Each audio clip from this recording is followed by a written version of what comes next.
జగన్ కీలక నిర్ణయాలు తీసుకుంటున్నారా? పార్టీలో కొత్త నీరు ఎక్కించాలని చూస్తున్నారా?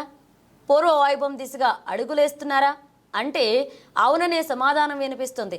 పార్టీ ఆవిర్భవించి ఇది వరకు ఎన్నడూ లేని గడ్డు పరిస్థితులను ఎదుర్కొంటుంది. మొన్నటి ఎన్నికల్లో ఘోర పరాజయంతో పార్టీ శ్రేణులు డీలా పడ్డాయి. అయితే ఈ ఓటమి నుంచి గుణపాఠాలు నేర్చుకుని ముందుకు సాగాలంటున్నారు అధినేత జగన్. 2011లో కాంగ్రెస్ పార్టీ నుంచి బయటికి వచ్చినప్పుడు తానొక్కడినేనన్న విషయాన్ని గుర్తు చేసుకున్నారు.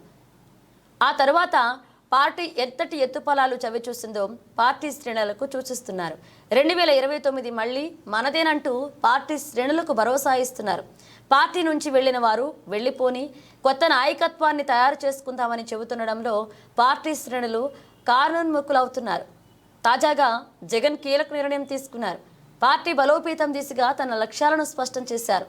పార్టీలో కింది స్థాయి కేడర్కే ప్రాధాన్యత ఉంటుందని తేల్చి చెప్పారు. పార్టీని దేశంలోనే అత్యంత బలమైన పార్టీగా తీర్చిదిద్దే కార్యక్రమం ప్రారంభించామని వెల్లడించారు. రానున్న రోజుల్లో మరిన్ని కీలక నిర్ణయాలు ఉంటాయని స్పష్టం చేశారు. వరుసగా అధినేత పార్టీ అనుబంధ సంఘాల నేతలతో సమావేశమయ్యారు. కూటమి ప్రభుత్వం ప్రజలకిచ్చిన హామీల అమలులో ఇప్పటి వరకు విఫలమైందని ఆరోపించారు. ఏ ఒక్క హామీ దిశగా ఆలోచన చేయకుండా డైవర్షన్ పాలిటిక్స్ చేస్తుందని వ్యాఖ్యానించారు. దేవుడికి ఆగ్రహం తెప్పించే విధంగా వారి పాలన సాగుతుందని మండిపడ్డారు. 4 నెలల్లోనే చంద్రబాబు ప్రభుత్వం పైన ప్రజల్లో వ్యతిరేకత వచ్చిందని జగన్ చెప్పుకొచ్చారు. రైతులకు ఇచ్చిన హామీలను అమలు చేయడం లేదన్నారు. అన్ని అంశాల్లోనూ పాలన కుప్పకూలిందని జగన్ పేర్కొన్నారు. రాష్ట్రంలో రెడ్ బుక్ పాలన సాగుతుందని, తప్పుడు కేసులు పెడుతోందని ఆరోపించారు. లా అండ్ ఆర్డర్ ఎక్కడా కనిపించడం లేదన్నారు. పారదర్శకత లేదన్నారు.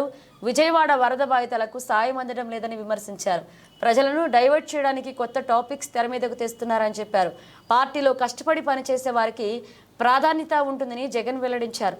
తాను కేవలం పార్టీలో అందరి ప్రతినిధిని మాత్రమేనని స్పష్టం చేశారు.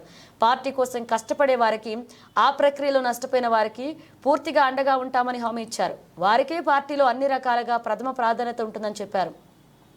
క్షేత్రస్థాయి నుంచి పార్టీని మరింత బలోపేతం చేస్తామన్నారు. దేశంలో బలమైన పార్టీగా తీర్చిదిద్దే కార్యక్రమాన్ని మొదలుపెట్టామన్నారు. జగన్లో ఈ తరహా వ్యాఖ్యలు ఎప్పుడూ చూడలేదని పార్టీ శ్రేణులు చెబుతున్నాయి. పార్టీకి ఓటమితో మంచి చెడులు అధినేతకు అర్థమయ్యాయని అభిప్రాయపడుతున్నాయి.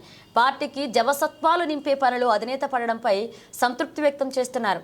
పార్టీ ఓటమి వైపు నమ్మిన నేతలు పార్టీని వీడడం ఒకవైపు, ఇటువంటి సమయంలో మరొకరైతే ఇబ్బంది పడతారు. కూటమి ప్రభుత్వం ప్రతీకార రాజకీయాలు, కేసులు, దాడులను చూసి సైలెంట్ అవుతారు. కానీ జగన్ అలా కాదు. తాను అలర్ట్ అవ్వడమే కాదు, పార్టీ శ్రేణుల్లో ధైర్యం నింపే ప్రయత్నం చేస్తున్నారు. దిశానిర్దేశం చేసి పార్టీ పూర్వ వైభవానికి అడుగులు వేస్తున్నారు. దీనిని చూసి ముందు పార్టీ శ్రేణులు రెట్టింపు ఉత్సాహంతో పనిచేసే అవకాశాలు కనిపిస్తున్నాయి.